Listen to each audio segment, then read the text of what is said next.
Bonjour tout le monde, ravi de vous retrouver pour notre rendez-vous santé hebdomadaire. J'espère que vous allez bien.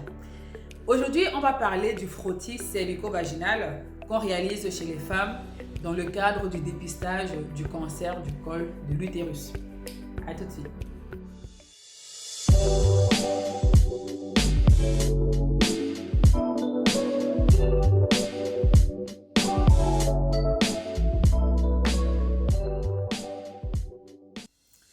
Avant de rentrer dans le vif du sujet, permettez-moi de vous faire un rappel concernant notre prochain événement de la chaîne, notre prochain direct qui aura pour thème les fibromes.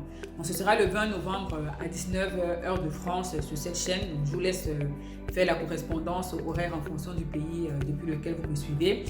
Mais comment vous dire que c'est un rendez-vous à ne pas manquer. Les fibromes, nous sommes toutes et tous concernés. Je dis tous parce qu'il y a beaucoup d'hommes aussi qui me suivent ici et qui sont mariés, qui ont des sœurs, qui ont des femmes et donc vraiment qui peuvent aussi être porteurs de bons messages. Donc sentons-nous tous et toutes concernés.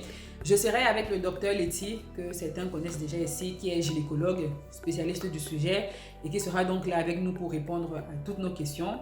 Et puis on sera aussi en direct avec une membre de la communauté, une des abonnées qui souffre toujours de fibromes depuis plusieurs années et qui a accepté de partager avec nous son témoignage, son parcours médical. Je pense que beaucoup d'entre vous vont se retrouver en elle, donc vraiment ce sera quelque chose de très riche et vous en sortirez forcément bien instruit. Donc Save the Date, je vais mettre aussi dans la barre de description le lien de l'événement que j'ai créé sur Facebook.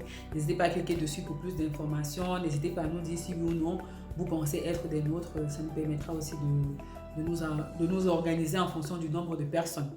Et puis bien évidemment, si vous êtes nouveau sur la chaîne, si c'est la première fois que vous voyez mon visage, je suis le docteur Oriane Kempfak, je suis médecin généraliste en région parisienne.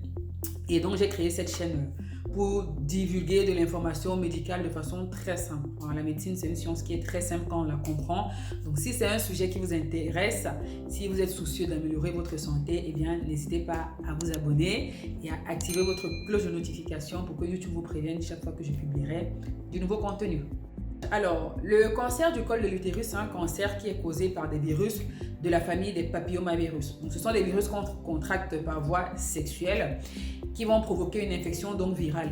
Et dans la majorité des cas, comme dans la majorité des infections virales, il n'y a pas de symptômes et c'est une infection qui passe tout seul.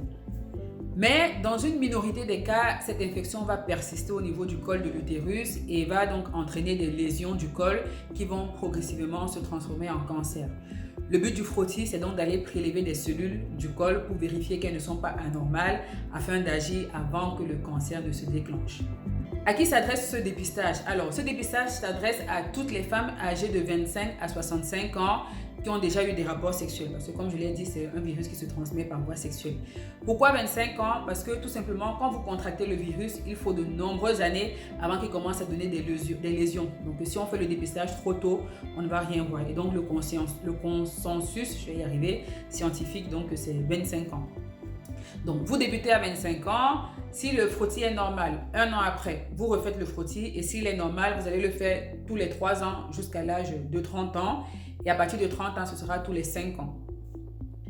Vous comprenez donc que si vous avez 25 ans ou plus, que vous avez déjà eu des rapports et que vous n'avez jamais eu de frottis, je vous conseille à la fin de cette vidéo de prendre rendez-vous pour le réaliser. Le frottis peut se faire chez votre gynécologue, il peut se faire chez une sage-femme, il y a des sages-femmes qui pratiquent les frottis, il y a des laboratoires aussi maintenant qui pratiquent des frottis et puis il y a certains médecins généralistes aussi qui le pratiquent. Donc je vous donne toutes ces possibilités-là parce que je sais que ce n'est pas toujours évident d'avoir un rendez-vous chez son gynécologue, donc vous avez plusieurs possibilités, pas d'excuses.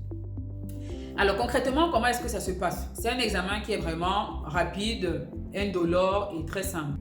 Vous allez être mise en position gynécologique, donc c'est la position de l'accouchement. Et l'examinateur va introduire un spéculum, donc c'est un petit outil qui peut être en plastique ou en fer, qui va permettre d'écarter les parois du vagin afin de laisser apparaître au fond du vagin le col de l'utérus.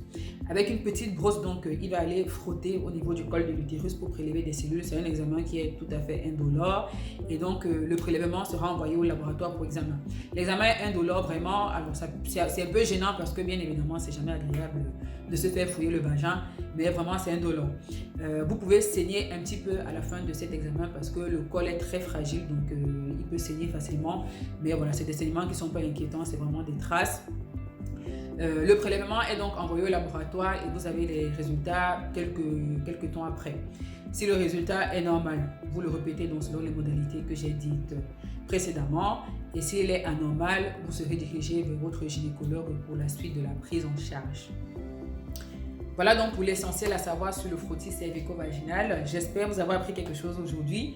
Si c'est le cas, n'hésitez pas à me le faire savoir dans les commentaires ou à travers un j'aime. N'hésitez pas à partager l'information, vraiment partager.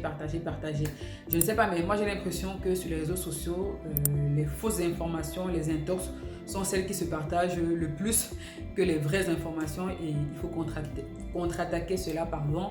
Donc à chacun de faire aussi sa part dans l'édification de la communauté, dans l'amélioration de la santé de la communauté. Donc je compte sur vous.